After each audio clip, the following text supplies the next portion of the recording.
நாட்களின் முதல் நாளை கொடியேற்றத்தோடு நாங்கள் தொடங்குகிறோம்.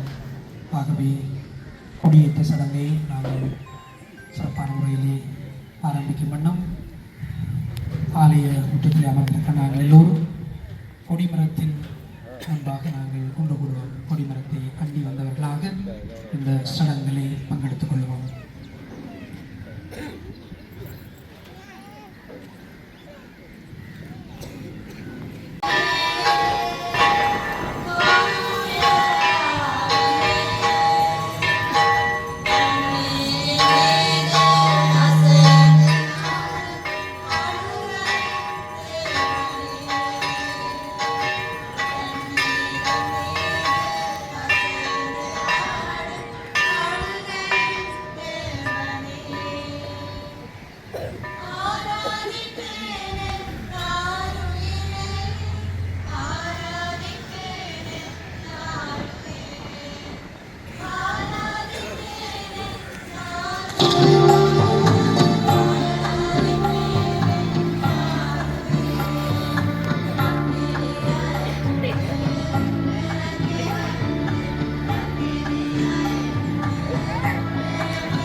இன்றைய இறை வார்த்தைகள் நமது வழிபாட்டின் உண்மையான அர்த்தத்தை ஆழமாக சிந்திக்க நம்மை அழைக்கின்றன.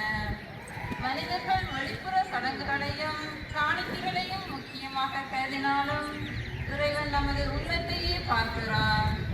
உதடுகளால் மட்டுமே இறைவனை புகழ்ந்து வாழ்க்கையில் அவரது கட்டளைகளுக்கு எதிராக வாழ்வதை அவர் ஏற்றுக்கொள்வதில்லை. இன்றைய இறை வார்த்தைகள் எசாயா இறைவாக்கினர் வழியாக இறைவன் வரும் சடங்குகளையும் உதட்டளவிலான வழிபாட்டையும் விரும்புவதில்லை. மாறாக மனமாற்றம், நீதி, இரக்கம், ஏழை எளியோருக்கான அக்கறை ஆகியவற்றால் நிறைந்த வாழ்க்கையை எதிர்பார்க்கிறார். தீமையை செய்யாதிருங்கள், நன்மையை செய்ய கற்றுக்கொள்ளுங்கள். நீதியை நாடுங்கள் என்று ஆண்டவர் அழைக்கின்றார். யோவான் நற்செய்தியில் சமாரிய பெண்ணிடம் இயேசு உண்மையான வழிபாட்டாளர்கள் தந்தையை ஆவியோடும் உண்மையோடும் வழிபடுவார்கள் என்று கூறுகிறார்.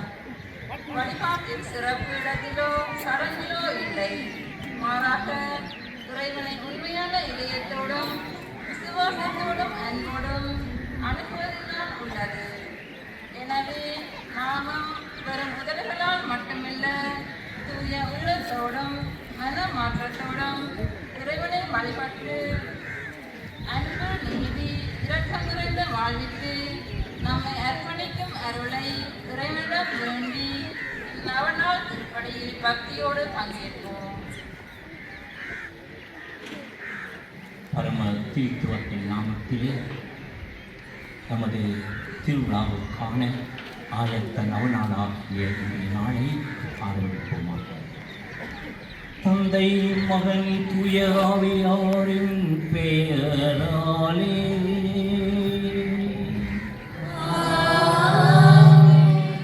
நம் ஆண்டவராகிய இயேசு கிறிஸ்துவின் அருளும் கடவுளின் அன்பும் தூய ஆவியாரின் நட்புறவும் உங்கள் அனைவரோடும் இருப்பதாக.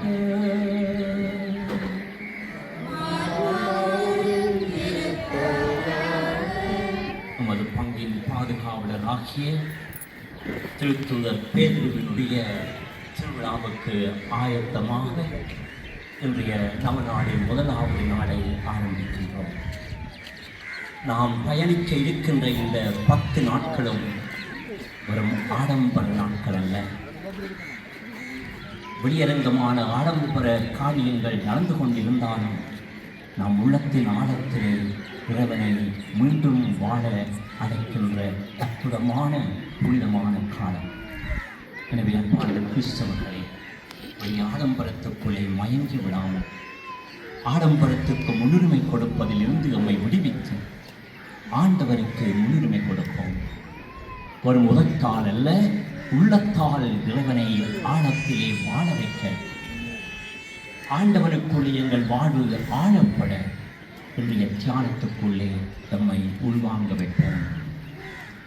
இயேசு கிணற்றடியிலே சந்தித்த சமாரிய பெண்ணை ஒரு தாய் கரம் பிடித்து பிள்ளையை நடத்தியது போல அவளை நடத்தி சென்று அவளுக்குள்ளே உள் மனமாற்றத்தை உருவாக்கி அந்த இயேசுவைக்கு சாட்சி பகர வைத்தது போல எங்களுடைய உள் மனத்துக்குள்ளே மாற்றத்தை உருவாக்கி எங்களையும் திருத்தூதர் பேதுரு போல நாங்களும் ஆண்டவரின் சாட்சிகளாக வாழ அழைத்திருக்கின்றார். இந்த சிந்தனைகளோடு தூய ஆவியானவருடைய அருட்பொழிவுக்காக ஜெபிப்போம். நான் தரும் தண்ணீரை குடிப்பவனுக்கு தாகமே இராது என்று அந்த சமாரிய பெண்ணுக்கு கூறியது எதை குறித்தென்றால் யோவான் நற்செய்தியின் படி தூய ஆவியாரை குறித்தே சொல்கிறார். தூய ஆவியாரை நாம் உள் மனதிற்குள்ளே ஆள கொண்டிருப்போம் என்றால் நாம் எப்போதும் தாகம் எடுக்காத நீராகிய ஆண்டவன் இயேசுவை எங்கள் வாழ்வுக்குள்ளே வாழ வைப்போம். எனவே இந்த வாழ்வுக்கு எதிராக நம்முடைய வாழ்விலே நாம் புரிகின்ற குற்றங்களை, குறைகளை, தவறுகளை உள்ளார்ந்த உணர்வோடு ஏற்றுக்கொண்டு இந்த நேரத்திலே தூய ஆவியின் வல்லமையை வேண்டி மன்றாடி பாவ மன்னிப்பு வேண்டி திருப்பலிக்காக எங்களை தயாரிப்போம்.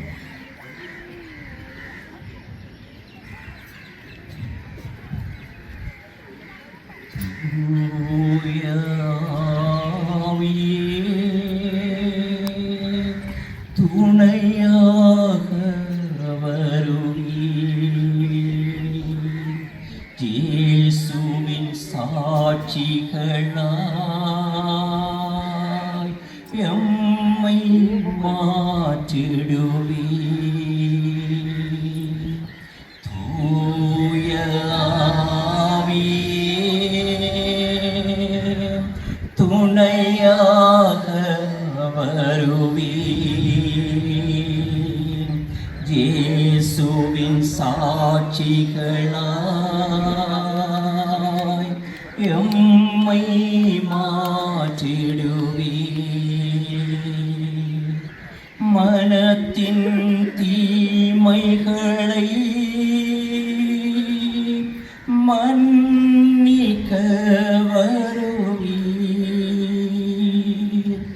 மனத்தின் ஈரல்களை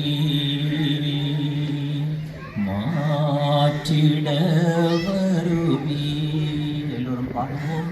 தூய ஆவி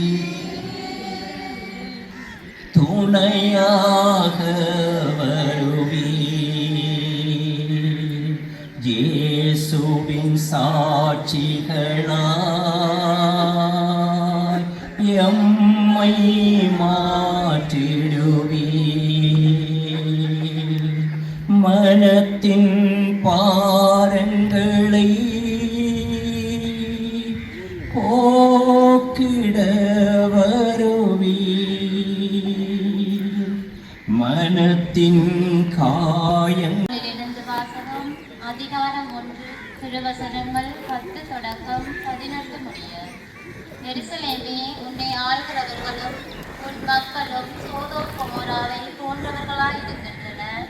நம் ஆண்டவரின் அறிவுரைகளை தேடுங்கள், அவர் தம் கட்டளைகளுக்கு செவி சாயுங்கள். எண்ணற்ற உங்கள் கனிகள் எனக்கு எதற்கு என்கிறார் ஆண்டவர். ஆட்டுக்கிடாய்களின் எரிகனிகளும் கொழுத்த விலங்குகளின் கொழுப்பும் எனக்கு போதுமென்று ஆகிவிட்டன. காளைகள், ஆட்டுக்குட்டிகள், வெள்ளாட்டு கிடாய்கள் இவற்றின் இரத்தத்திலும் எனக்கு நாட்டமில்லை. நீங்கள் என்னை வழிபட என் திருமுன் வரும்போது இவற்றையெல்லாம் கொண்டு வந்து என் கோவில் முற்றத்தை மிதிக்க வேண்டுமென்று கேட்டது யார்? இனி காணிக்கைகளை வீணாக கொண்டு வர வேண்டாம். நீங்கள் காட்டும் தூபம் எனக்கு அருவருப்பையே தருகின்றது. நீங்கள் ஒழுங்கீனமாக கொண்டாடும் அமாவாசை, ஓய்வு நாள் வழிபாட்டு கூடங்களை நான் சகிக்க மாட்டேன். உங்கள் அமாவாசை திருவிழா கூட்டங்களையும் என் உள்ளம் வெறுக்கின்றது. அவை என் மேல் விழுந்த சுமையாயின, அவற்றை சுமந்து சோர்த்து போனேன். என்னை நோக்கி உங்கள் கைகளை நீங்கள் உயர்த்தும் போது பாராமுகமாய் நான் இருப்பேன். நீங்கள் தொடர்ந்து மன்றாடினாலும் நான் செவி கொடுப்பதில்லை. உங்கள் கைகளோ இரத்த கரையால் நிறைந்துள்ளன. உங்களை கழுவி தூய்மையாக்குங்கள். நீங்கள் தீய செயலை என் திருமுன் நின்று அகற்றுங்கள். தீமை செய்தலை விட்டொழியுங்கள், நன்மை செய்ய கற்றுக்கொள்ளுங்கள். நீதியை நாடி தேடுங்கள், ஒதுக்கப்பட்டோருக்கு உதவி செய்யுங்கள். திக்கற்றோருக்கு நீதி வழங்குங்கள், கைப்பெண்ணுக்காக வழக்காடுங்கள். வாருங்கள், இப்போது நாங்கள் வழக்காடுவோம் என்கிறார் ஆண்டவர். உங்கள் பாவங்கள் கடுஞ்சிவப்பாயிருக்கின்றன, எனினும் உறைந்த பனி போல் அவை வெண்மையாகும். இரத்த நிறமாய் அவை சிவந்திருக்கின்றன, எனினும் பஞ்சை போல் அவை வெண்மையாகும். இது ஆண்டவர் வழங்கும் அருள்வாக்கு.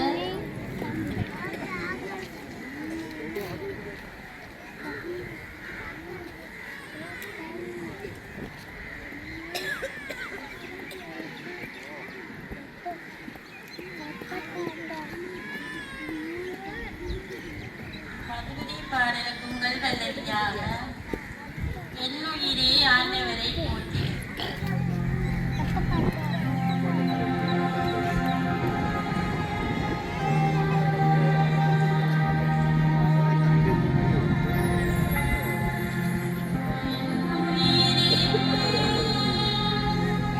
ஆண்டவரை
இயேசு சமாரிய பெண்ணிடம், நான் தன் தண்ணீரை நீ குடிப்பாய், ஆனால் நீ ஒரு பொழுதுமே தாகம் கொள்ள மாட்டாய்.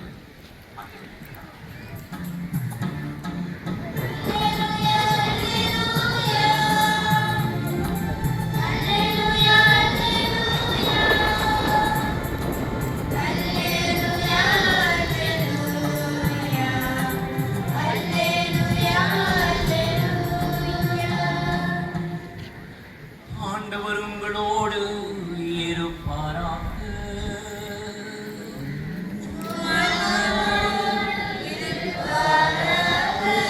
யோவான் எழுதிய நற்செய்தியில் இருந்து வாசகம்.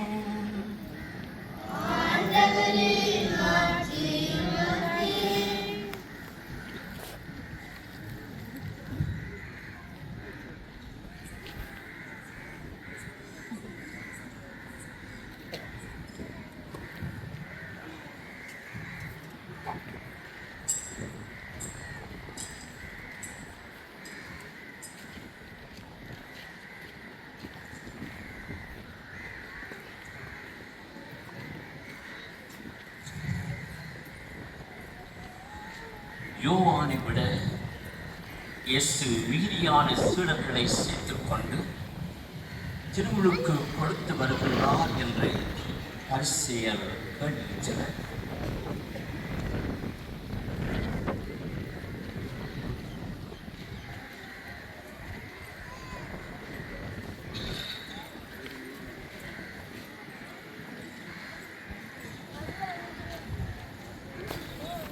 யாரையும் நல்ல மனதோடு பார்க்கிறோமா? எல்லாருடைய பேச்சுக்களையும் நல்ல மனதோடு கேட்கிறோமா? எல்லோரை பற்றியும் நல்ல எண்ணங்களை வைத்திருக்கிறோமா? தவறில்லாதவர்கள் இந்த உலகத்திலே யாரும் இல்லை. பிழை செய்யாதவர்கள் இந்த உலகத்திலே யாரும் இல்லை. பாவம் புரியாதவர்கள் இந்த உலகத்திலே யாருமே இல்லை. மனித இனத்தினுடைய அடிப்படை நிலை இதுதான்.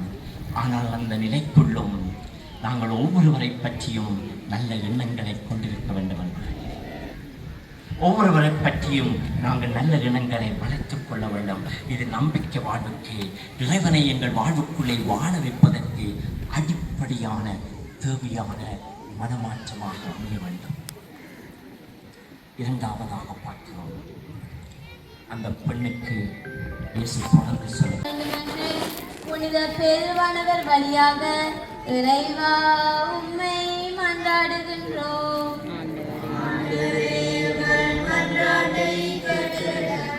அன்பு இரக்கம் நிறைந்த இறைவா, வாழ்வாதாரம், கல்வி மற்றும் பல்வேறு காரணங்களுக்காக தாயகத்தை விட்டு வெளிநாடுகளில் வாழும் பங்கு மக்களை உமது கரங்களில் ஒப்படைக்கின்றோம்.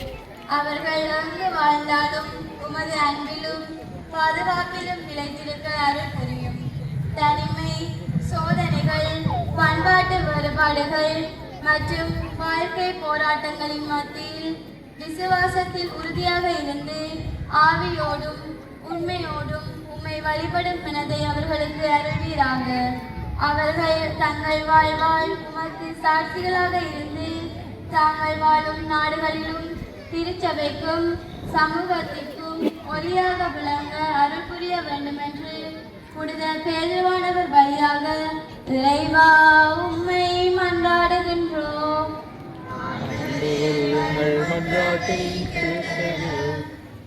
சற்று நேரம் மௌனத்திலே ஜெபிப்போம்.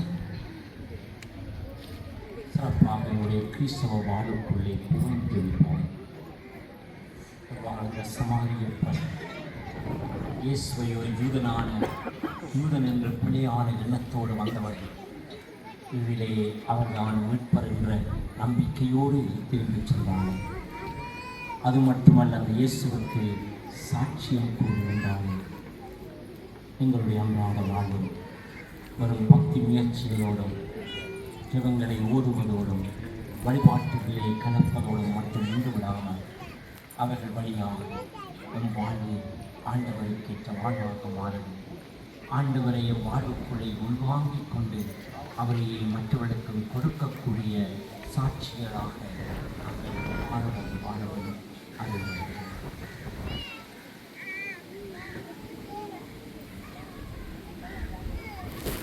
மன்றாட்டுக்களை எல்லாம்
விசுவாசத்தையும் உமது அன்பில் ஒன்று கூடி இந்த நவ நாளை தொடங்கும் அருளையும் தந்ததற்காக உமக்கு நன்றி செலுத்துகின்றோம். இன்றைய இறை வார்த்தையின் வழியாக வெறும் உதடுகளால் அல்ல, தூய உள்ளத்தோடும் ஆவியோடும் உண்மையோடும் உம்மை வழிபட அழைத்தமைக்காக உமக்கு நன்றி. எங்கள் வாழ்க்கையில் மனமாற்றம், நீதி, இரக்கம், அன்பு ஆகிய நற்பண்புகளை வளர்த்து உமது திருவிழத்தின்படி வாழும் அருளை எமக்கு வழங்கும். இந்த நவ நாளில் நாங்கள் செலுத்தும் சுபங்களையும் வேண்டுதல்களையும் அன்போடு ஏற்றருளும். எங்கள் குடும்பங்கள், இளைஞர்கள், நோயாளிகள், வெளிநாடுகளில் வாழும் எம் உறவுகள் அனைவரையும் ஆசீர்வதித்து உமது பாதுகாப்பிலும் சமாதானத்திலும் நிலைத்திருக்க செய்வீராக. அன்னை மரியாளின் பரிந்துரையாலும் அனைத்து புனிதர்களின் மன்றாட்டாலும் இந்த நவ நாட்களை பயனுள்ளதாக்கி இறுதி வரை இப்பலியிலிருந்து நாங்கள் உண்மையான அன்பை முகந்து எங்கும் அமைதியின் தூதுவர்களாய் பணி புரிவோமாக. எங்கள் ஆண்டவராகிய கிறிஸ்து வழியாக உம்மை மன்றாடுகின்றோம்.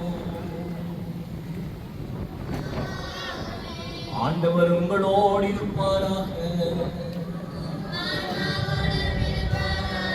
எல்லாம் வல்ல இறைவன் தந்தை, மகன், தூய ஆவியார் உங்கள் ஒவ்வொருவரையும் நிறைவாக ஆசீர்வதிப்பாராக.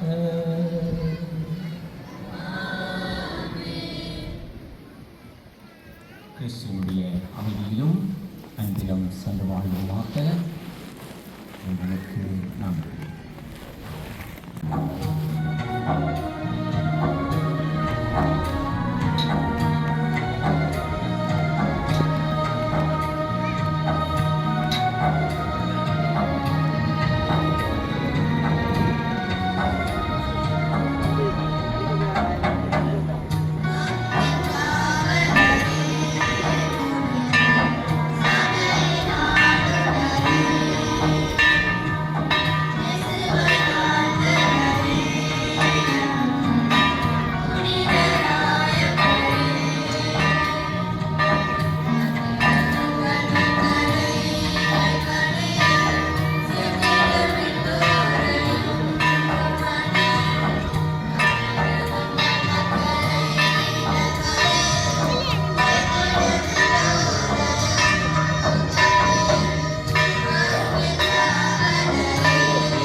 கிறிஸ்துவின் வாக்குறுதிகளுக்கு ஏற்றவர்களாய் விளங்கச் செய்தருளும்.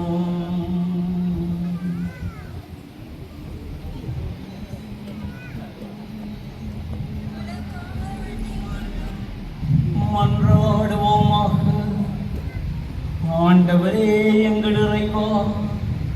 திருத்தூதரான பேதுரு என்னும் புனிதரின் பரிந்துரையினால் நாங்கள் உதவி பெற்றிட உம்மை வேண்டுகின்றோம்.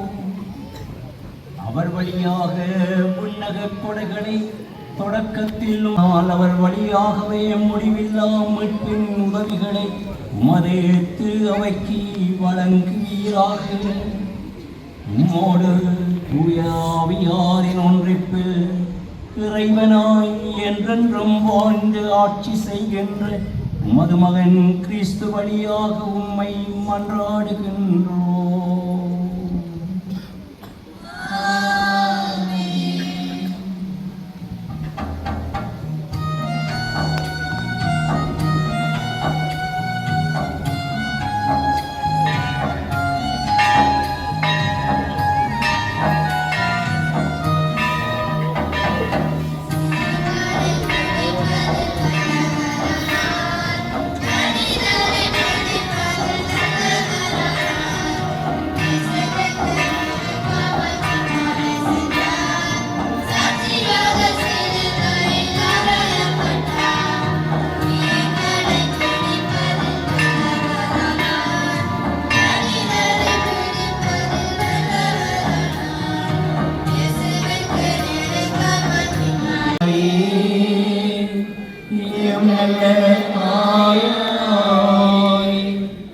இந்த முழுவதிலும் எம்மை சகலின் மரணத்திலும் சாவான பாவத்திலிருந்தும் சகல பொல்லாப்புகளில் இருந்தும் காத்துக் கொள்ளும் மரியாயே எம் நல்ல தாயாரே. இந்த முழுவதிலும் எம்மை சகலி மரணத்திலும் சாவான பாவத்திலிருந்தும் சகல பொல்லாப்புகளிலிருந்தும் காத்துக் கொள்ளும்